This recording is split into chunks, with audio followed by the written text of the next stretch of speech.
Jamal Carter, a 15-year-old black teen with a love for basketball, dribbles the ball across the cracked concrete of the neighborhood park. The sun hangs low, casting golden streaks through the trees. But he isn't ready to head home yet. This is his sanctuary, the one place where nothing else matters. No school stress, no chores, just him and the game. He lines up a shot, the ball gliding off his fingertips, spinning perfectly through the air. Swish. Jamal grins and jogs forward, catching the rebound in stride. He spins, dribbles backward, then pulls up for another jumper. Basketball is second nature to him. But what he doesn't see, what he doesn't even think to notice, is the pair of narrowed eyes locked onto him from across the park. Karen Thompson, a middle-aged white woman with a stiff posture and a permanent scowl, sits on a nearby bench clutching her designer purse. She squints at Jamal, her fingers tapping anxiously against her knee. She doesn't like this. A young black teen alone on the playground dribbling a basketball like he owns the place. It doesn't sit right with her. Her neighborhood isn't like this. Quiet, suburban, safe. She shifts uncomfortably. Where are his parents? Where are his friends? Why is he here, alone? Karen sucks in a sharp breath as Jamal moves closer to the edge of the court, still oblivious to her. He's wearing a hoodie, dark gray, the hood slightly up. Something about that makes her even more uneasy. Her fingers twitch toward her phone. Jamal, lost in his own world, bounces the ball between his legs, then steps back for another perfect shot. Another swish. Karen's heart races. She's convinced something is wrong. A lone black kid, hanging around a mostly white neighborhood. Playing basketball or not, she's certain he doesn't belong. She decides she can't ignore this. With a final glance around, she pulls out her phone and quickly dials 911. Yes. I'd like to report a suspicious individual at the community park. Jamal barely notices her at first. He's too focused, too in the zone.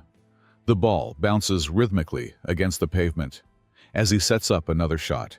Swish. But then he hears it, the sharp click of heels against the pavement. Deliberate, aggressive, coming straight toward him. Jamal lowers the ball, turning just in time to see Karen Thompson storming across the playground. Her face is twisted with disapproval, her arms crossed so tightly it looks like she's holding herself back from lunging at him. Hey, she snaps. Jamal blinks, caught off guard. Me? You don't belong here, Karen hisses, her voice dripping with hostility. This isn't your neighborhood. Jamal frowns, gripping his basketball tighter. His heart beats a little faster, but he keeps his voice steady. I live 5 blocks away, he says, pointing in the general direction of his street. Been coming to this park for years. Karen scoffs, her lips curling like she just tasted something sour. Yeah, sure you have, she mutters, her eyes scanning him up and down like she's searching for evidence of some crime he hasn't committed. Jamal shifts uncomfortably, but he refuses to look away. Why are you even talking to me, he asks, his voice firm but calm. Karen's jaw tightens. Because kids like you think you can just show up anywhere and do whatever you want. But people around here, we look out for each other. Jamal exhales slowly, his grip on the ball tightening. And by people around here, you mean white people? He asks, his tone sharper now. Karen's eyes flash with something, anger, maybe guilt, but she doesn't back down. You need to leave, she says flatly, before something happens. Jamal's stomach twists, a warning, a threat, a reminder of how easily things can escalate. He's seen enough stories like this on the news. He knows exactly what's coming next. Jamal forces himself to stay calm, but his patience is wearing thin. Karen plants her feet, lifting her chin like she's some kind of authority figure. Her eyes flick toward the houses nearby, as if expecting an audience. This playground is for residents only, she declares, her voice sharper now. Jamal huffs out a dry laugh, shaking his head. Lady, I literally just told you, I live 5 blocks away. Karen doesn't budge. I don't believe you. Jamal exhales, gripping his basketball. Believe whatever you want, but I'm just playing basketball, not bothering anyone. Karen's lips press into a thin line. You're causing trouble. Jamal's brows shoot up. By doing what? Taking jump shots. He gestures at the empty court. Who am I bothering? The hoop? Karen doesn't answer. Instead, she reaches into her purse and pulls out her phone. Jamal's stomach tightens. She lifts it to her ear, her expression dramatic. She's not actually calling yet, but she wants him to think she is. I'm calling the police, she announces, loud enough for anyone nearby to hear. I'll have them remove you if you don't leave. Jamal stares at her, his jaw clenching. He knows exactly what she's doing. She wants him to panic, wants him to feel small, wants him to be afraid of what happens next. But Jamal doesn't move. Instead, he locks eyes with her and says, "Go ahead, call them." Karen falters just for a second. She was expecting him to back down, to stammer out an apology, to grab his ball and leave. Not this. But now, she's too deep in it to turn back. So she presses the call button. Jamal watches her lips curl into a triumphant smirk as the phone starts ringing. His heart pounds. Because he knows that once the cops show up, anything can happen. The playground grows tense. The usual laughter and chatter dull into uneasy murmurs as Karen's voice cuts through the air. Some parents exchange glances, shifting uncomfortably as they realize what's happening. A few kids pause, mid-play, their wide eyes bouncing between Jamal and the woman confronting him. A man sitting on a nearby bench, probably in his late 40s, wearing a polo shirt and loafers, glances at Karen, then at Jamal. His lips pressed together like he's debating something. Then, he shakes his head and turns back to his phone.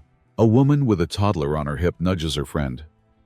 "That kid's not doing anything wrong," she murmurs, voice low, like she's afraid of drawing attention. Her friend shifts her weight, uneasy.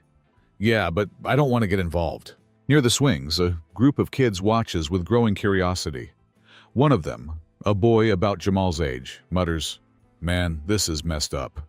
But nobody steps forward. Nobody speaks up. Karen, emboldened by the lack of pushback, tilts her phone so Jamal can see the screen. The call is still dialing. Jamal's heart pounds. He knows how these situations can spiral. He grips his basketball, glancing at the bystanders.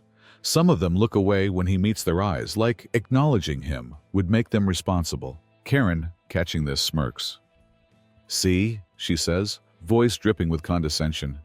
"Nobody wants you here." Jamal grits his teeth. He looks around the park, at all the people who know this isn't right but choose to stay silent. And in that moment he realizes something. This isn't just about him. It's about all the kids who come to this park and might face the same thing. And if nobody else is going to stand up, he will. Jamal keeps his face neutral as he pulls out his phone. His fingers move swiftly, dialing without hesitation. Karen folds her arms, smirking. "Go ahead, sweetheart," she coos, her voice dripping with mock sweetness. "Maybe she can teach you some manners." A few of the bystanders shift uncomfortably. The tension in the air is thick enough to cut with a knife. Jamal lifts the phone to his ear. "Hey, Mom," he says, his tone even, almost casual. "Can you come down to the park? Some lady's trying to get me kicked out for playing basketball." There's a brief pause, then his mother's voice, calm but sharp as steel. "Excuse me?" Jamal glances at Karen, who's watching him with amusement. "Yeah," he continues. "She said I don't belong here and is calling the cops." Karen laughs, shaking her head. "Oh, please," she scoffs. "You think your mommy is gonna come down here and—" Jamal lowers the phone slightly. "Her name is Olivia Carter," he says, watching Karen's smirk twitch. "Judge Olivia Carter," he adds. The name lands like a hammer. The slight amusement on Karen's face flickers. Some of the bystanders exchange glances, recognizing the name. One father near the swings mutters, "Wait, that's Judge Carter's kid." Jamal puts the phone back to his ear. "Yeah, Mom. You might want to hurry. She looks like she's enjoying this." Karen falters, her confidence slipping just a little. The police are still on the line, but now she suddenly isn't so sure if she wants them to come. Jamal, meanwhile, just keeps dribbling his basketball, waiting. The black luxury sedan glides to a stop, its polished exterior reflecting the late afternoon sun. The door swings open, and out steps Judge Olivia Carter. She's not dressed in her courtroom robes, but even in a fitted navy blazer and tailored slacks, her presence is undeniably commanding. She shuts the car door with a firm click and surveys the scene with piercing eyes. Karen stiffens. The smugness from earlier drains from her face, replaced by something closer to unease. Jamal, still casually dribbling his basketball, grins to himself. He's seen this look before. People realizing too late that they messed with the wrong one. Olivia strides forward, her heels clicking against the pavement. She doesn't raise her voice. She doesn't need to. "Ma'am," Olivia begins, her voice smooth but sharp as glass. "Why are you harassing my son?" Karen opens and closes her mouth, struggling for words. The confidence she had just minutes ago wavers. I wasn't harassing him," she stammers. "I was just making sure everything was in order. I mean, I didn't recognize him and—" Olivia tilts her head slightly. And that's your justification for calling the police? Karen swallows. A few of the bystanders, sensing the shift in power, slowly inch closer. Jamal watches, arms crossed, waiting for Karen to keep digging her own grave. Karen attempts a weak chuckle. Look, I was just being cautious. You can't blame a woman for wanting to keep the neighborhood safe. Olivia's expression doesn't change. Safe from a 15-year-old playing basketball? Karen flushes. I didn't mean it like that. Olivia steps closer, her presence suffocating in its authority. Oh? Then how exactly did you mean it? Karen looks around for support, but the people who had been silently watching are now openly judging her. The mother, who had whispered earlier, shifts uncomfortably. The father, near the swings, shakes his head. Jamal, still cool as ever, leans against the basketball hoop. Yeah, Karen, he says, voice dripping with amusement. How exactly did you mean it? Karen's face flushes as she frantically backpedals, her hands waving in nervous gestures. I was just looking out for the neighborhood, she stammers, her voice thinner now, lacking the self-righteous force it had earlier. You know how kids can be. Oh, Jamal raises an eyebrow. Yeah, how can kids be, Karen? Karen shoots him a glare before forcing a tight smile at Olivia. I didn't mean anything by it. I was just being cautious. You can't be too careful these days. Phew. Olivia folds her arms. Her gaze is unwavering, sharp enough to cut steel. Cautious? She repeats, her voice deceptively calm. Cautious of what exactly? Karen lets out a nervous chuckle. Oh, come on, don't twist my words. I'm not twisting anything, Olivia replies smoothly. I'm asking a direct question. What about my son made you feel so cautious? The air grows heavier. The bystanders, once unsure whether to intervene, are now fully invested. A few have their phones out, subtly recording. Karen glances around, realizing she's losing control of the situation. She plasters on a fake smile, trying to sound reasonable. I just thought maybe he was lost, or... Lost, Olivia interrupts, arching a brow. At a public park, playing basketball, minding his business? Karen swallows hard. I didn't recognize him. I didn't know if he belonged here. And there it is. Jamal lets out a short laugh, shaking his head. Right, because I don't look like the type of kid who belongs here. Karen rushes to correct herself. No, that's not what I meant. Olivia steps even closer, her presence commanding the entire moment. Then what did you mean, Karen? The silence that follows is louder than anything Karen could say. Karen's smug expression vanishes instantly. Her mouth opens, but no words come out. The weight of Olivia's statement hits like a freight train. I didn't mean, she stammers, her voice barely above a whisper. You didn't mean what exactly? Olivia asks, her tone sharp but composed. Didn't mean to assume my son didn't belong here. Didn't mean to threaten him with the police for simply playing basketball. Or didn't mean to get caught. Karen's face drains of color. She looks around, realizing that the onlookers, parents, kids, and passers-by, are all watching her unravel. Some whisper to each other, shaking their heads. Others hold up their phones, still recording. Jamal folds his arms, watching with quiet amusement. Man, this is wild. Karen forces a tight, panicked smile. Look, this is just a big misunderstanding. I was only looking out for the neighborhood. I didn't know he was your son. Oh, Olivia's eyes narrow. So if he wasn't my son, your actions would have been justified. Karen lets out a nervous, high-pitched laugh. No, that's not what I meant at all. Then what did you mean? Olivia presses. Karen is speechless. She looks around, searching for support, but even those who might have initially sided with her are now backing away. The uncomfortable reality of what just happened is sinking in. A father standing nearby shakes his head. This ain't a good look, lady. A young woman with a stroller mutters to her friend. Wow, she really thought she could play the victim.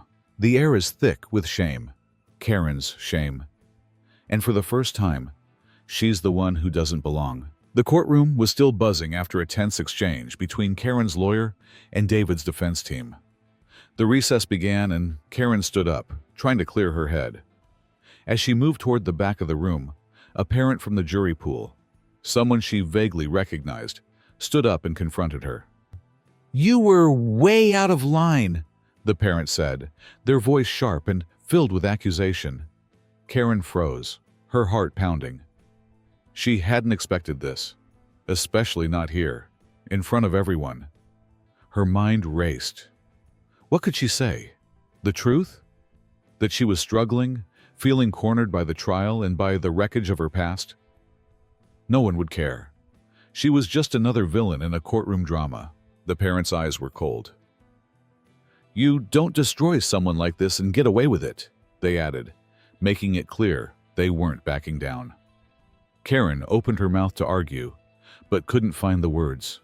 The air between them was thick with tension. What she didn't know was that in the corner of the room, a young man had been recording the exchange. He'd captured every word, every flicker of emotion on her face. Karen didn't realize it, but the moment she walked away, the story began to spread. Within hours, the video went viral. Headlines screamed about her outburst, the confrontation, and her stunned expression. People shared the footage across social media, dissecting every moment. The hashtags appeared almost instantly, some mocking her, others condemning her actions. "Karen Adams, the woman who thought she could play the hero," one tweet read. Another shared a screenshot of her wide-eyed reaction, captioned, "When reality hits harder than expected." Soon, Karen's face was plastered everywhere. In memes, on blogs, across Twitter and Instagram. Strangers who had never met her were calling her out. They only saw the viral video, the one moment where her control slipped. To them, Karen was no longer the person she once was. She had become a symbol of something they could all hate. Someone who thought she could get away with being self-righteous. The worst part? People recognized her. Old high school photos of Karen resurfaced, and with them, her reputation as a popular, friendly girl turned into an ironic reminder of how far she had fallen. The internet didn't care about her context. They only cared about the story they had made of her. And in their eyes, she was the villain. Comments flooded in. One mother wrote, "I used to look up to her. Now she's just another entitled hypocrite." Another posted, "She's not the hero she thought she was. She's just a person who couldn't handle the consequences." The notifications came in non-stop, each one more cutting than the last. Karen tried to ignore the messages, but the buzzing of her phone was a constant reminder of the anger and disappointment swirling around her. Every laugh, every mocking comment stung like a slap in the face. It felt suffocating, overwhelming, and it became harder to escape. The video continued to spread, replayed by millions of people who had no real understanding of the trial, of Karen's history, or of the struggles she was facing. But none of that mattered. The court of public opinion had spoken, and it was unforgiving.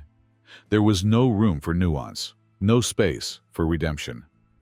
Karen had become a cautionary tale. That night, as Karen lay in bed, she couldn't escape the noise. The mocking voices echoed in her head. The world had already judged her, and it didn't seem like there was any way out. The public fallout from the trial and the viral video didn't end with the courtroom. In the days that followed, the ripple effects hit harder than Karen could have imagined. Her once tight grip on the community was slipping. The local playground, a place she had frequented to watch her children play, became another battleground.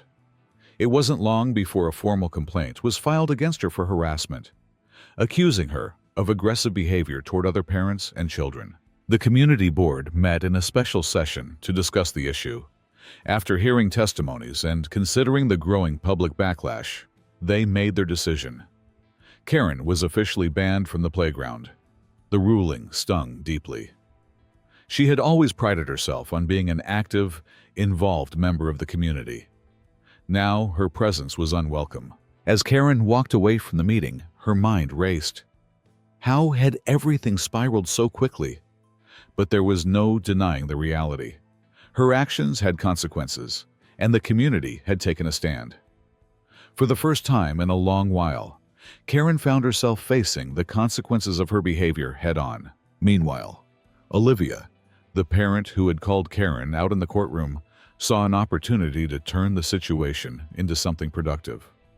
She became an advocate for racial bias training in local community spaces, pushing for programs that would help prevent discrimination and foster inclusivity.